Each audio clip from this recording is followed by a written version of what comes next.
Breaking news చూస్తున్నాం. తెలంగాణ ప్రభుత్వం అత్యంత ప్రతిష్టాత్మక భావిస్తున్న కోహెడా ఇంటిగ్రేటెడ్ మార్కెట్ నిర్మాణ పనులపై సీఎం రేవంత్ రెడ్డి వాళ్ళ ఉన్నత స్థాయి సమీక్ష నిర్వహించనున్నారు. ఈ కీలక సమావేశంలో రాష్ట్ర వ్యవసాయ శాఖ మంత్రి తుమ్మల నాగేశ్వరరావుతో పాటు మార్కెటింగ్ వ్యవసాయ శాఖల ఉన్నతాధికారులు పాల్గొబోతున్నారు. ఈ ఏడాది డిసెంబర్ 9వ తేదీ నుంచి కోహెడా సమగ్ర మార్కెట్ సేవలను రైతులకు, ప్రజలకు అందుబాటులోకి తీసుకురావాలని ప్రభుత్వం లక్ష్యంతో ముందుకు సాగుతుంది. ఇందులో భాగంగా మొత్తంగా 3 దశల్లో ఈ మార్కెటింగ్ నిర్మాణాన్ని వేగంగా పూర్తి చేసేలా అధికారులు ప్రణాళికలు సిద్ధం చేశారు. సీఎం రేవంత్ రెడ్డి నిర్వహించబోయే ఈ సమీక్షా సమావేశంలో పనుల పురోగతి, నిధుల విడుదల, కాల పరిమితిపై కీలక ఆదేశాలు జారీ చేసే అవకాశం ఉంది.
తెలంగాణ ప్రభుత్వం అత్యంత ప్రతిష్టాత్మకంగా భావిస్తున్న కోహెడా ఇంటిగ్రేటెడ్ మార్కెట్ నిర్మాణ పనులపై సీఎం రేవంత్ రెడ్డి ఈరోజు ఉన్నత స్థాయి సమీక్ష నిర్వహించనున్నారు.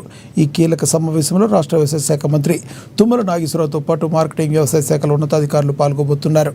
ఈ ఏడాది డిసెంబర్ 9వ తేదీ నుంచి కోహెడా సమగ్ర మార్కెట్ సేవలను రైతులకు, ప్రజలకు అందుబాటులోకి తీసుకురావాలని ప్రభుత్వం లక్ష్యంకు ముందుకు సాగుతుంది. ఇందులో భాగంగానే మొత్తం 3 దశల్లో ఈ మార్కెట్ నిర్మాణాన్ని వేగంగా పూర్తి చేసేలా అధికారులు ప్రణాళికలు సిద్ధం చేశారు.